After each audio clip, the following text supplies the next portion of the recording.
விவசாயி, mechanic, engineer, இப்படி அப்பாக்கள் யாரா இருந்தாலும் அவங்க கனவெல்லாம் அவங்க பசங்களுக்கு ஒரு best college. AAA College of Engineering and Technology, Sivakasi. Counseling code 4680. 21st rank in Anna University, National Board of Accreditation, NAC with A grade ISO certified institution, best engineering college in Virudhunagar district. சபாநாயகர் மீது அதிமுக நம்பிக்கையில்லா தீர்மானம் கொண்டு வந்தது. இதனால் சபாநாயகர் அப்பாவு விவாதம் நடைபெறுகின்ற சூழலில் சபையை விட்டு வெளியேறியிருக்கிறார். பேரவையை விட்டு சபாநாயகர் அப்பாவு வெளியேறியிருக்கிறார்.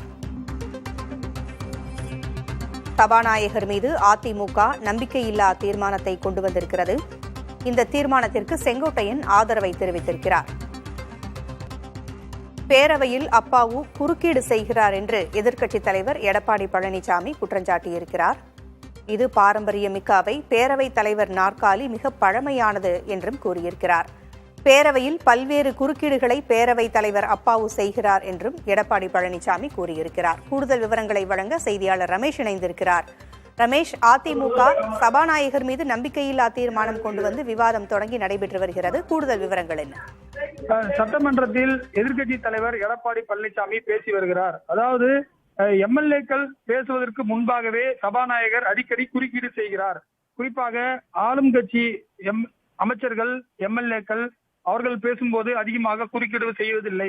குறிப்பாக எதிர்க்கட்சிகள் கேட்கக்கூடிய கேள்விக்கு அமைச்சர்கள் பதில் சொல்வதற்கு முன்பாக சபாநாயகரே பதில் சொல்லி கெடுத்து விடுகிறார்.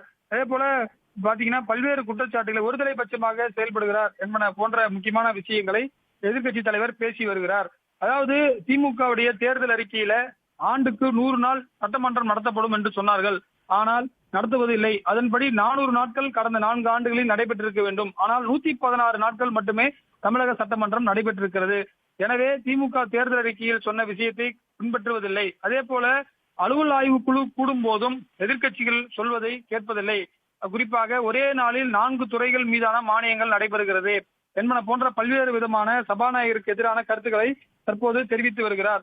இன்று இந்த குறிப்பாக நம்பிக்கையில்லா தீர்மானம் எடுத்துக்கொள்ளப்பட்ட உடனேயே சபாநாயகர் வெளியே சென்று விட்டார்.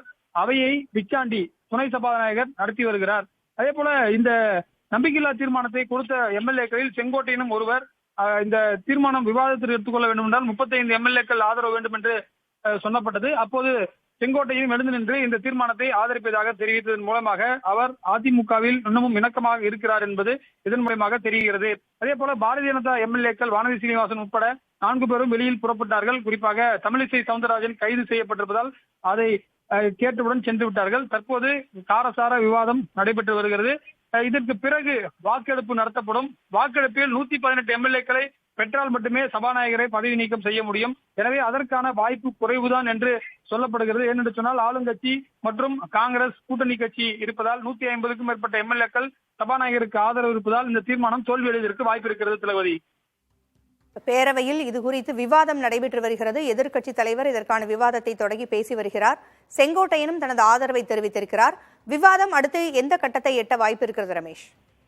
பூங்குழலி, விவாதத்தை பொறுத்தவரை கடுமையான விமர்சனங்களை முன்வைக்கிறார். அதாவது அமைச்சர்கள் தாங்க பதில் சொல்லணும். எதிர்க்கட்சிகள் பேசும்போது அமைச்சர்கள் தாங்க பேசணும். ஆனா ஸ்பீக்கர் அடிக்கடி குறுக்கிட்டு அமைச்சர்களே பேச விடுறதில்ல. அதே போல எதிர்க்கட்சி உறுப்பினர்கள் பேசுறதையும் அவர் கேட்கறது இல்ல.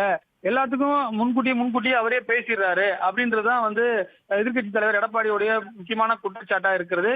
இதை எப்படி சபாநாயகர் வரக்கூடிய நாட்களில் எதிர்கொள்ள போகிறார் என்ற ஒரு விஷயமும் இருக்கிறது. அது மட்டும் இல்லாமல் நேரலை செய்வதில்லை.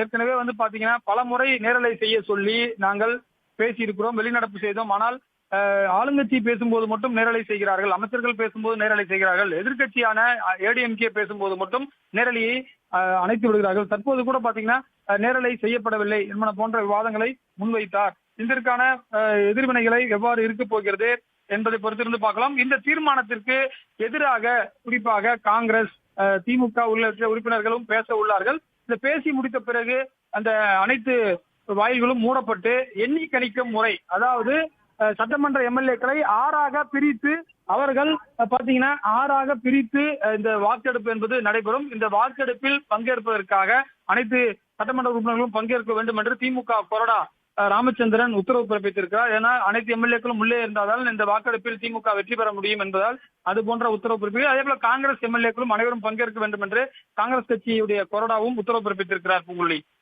அனைத்து எம்எல்ஏக்களும் தற்பொழுது அங்கு ஆஜராகி இருக்கிறார்களா?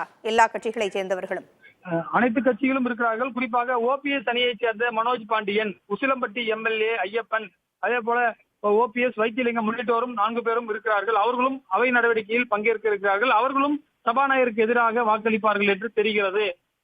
இதுதான் நம்ம பேசும்போது கிடைத்த எண்ணிக்கையா இருக்கிறது. அதே போல 66 எம்எல்ஏக்களில் அனைவருமே எதிராக தான் வாக்களிக்க இருக்கிறார்கள் சபாநாயகருக்கு எதிராக. எனவே 66 எம்எல்ஏக்கள் ஓட்டு கிடைத்துவிடும். ஆனால் பாட்டாளி மக்கள் கட்சி என்ன நிலைப்பாடு எடுக்கிறது? 5 எம்எல்ஏக்கள் இருக்கிறார்கள். அவர்கள் என்ன நிலைப்பாடு எடுக்கிறார்கள் என்பதை பொறுத்திருந்து பார்க்க வேண்டும்.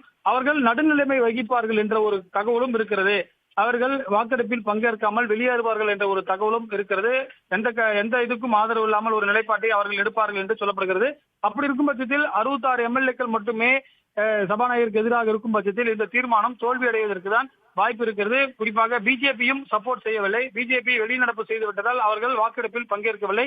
எனவே சபாநாயகர் மீண்டும் தொடர்வார். அதற்கான அறிவிப்பு இன்னும் 1 மணி நேரத்தில் வெளியாக வாய்ப்பு இருக்கிறது. பூங்கோழி, சபாநாயகர் ஒருதலைபட்சமாக செயல்படுகிறார், எதிர்க்கட்சி உறுப்பினர்கள் பேசுவது முழுமையாக ஒளிபரப்பு செய்வது இல்லை போன்ற பல்வேறு குற்றச்சாட்டுகளை முன்வைத்து இந்த விவாதத்தை எதிர்க்கட்சித் தலைவர் முன்வைத்திருக்கிறார். வாக்கெடுப்பு நடந்த பிறகு முடிவுகளை பார்க்கலாம். தகவல்களை வழங்கியமைக்கு நன்றி ரமேஷ். விவசாயி, மெக்கானிக், இன்ஜினியர், இப்படி அப்பாக்கள் யாரா இருந்தாலும் அவங்க கனவெல்லாம் அவங்க பசங்களுக்கு ஒரு best college. AAA college of engineering and technology, Sivakasi. Counselling code 4680. 21st rank in Anna University, National Board of Accreditation, NAC with A grade ISO certified institution, best engineering college in Virudhunagar district.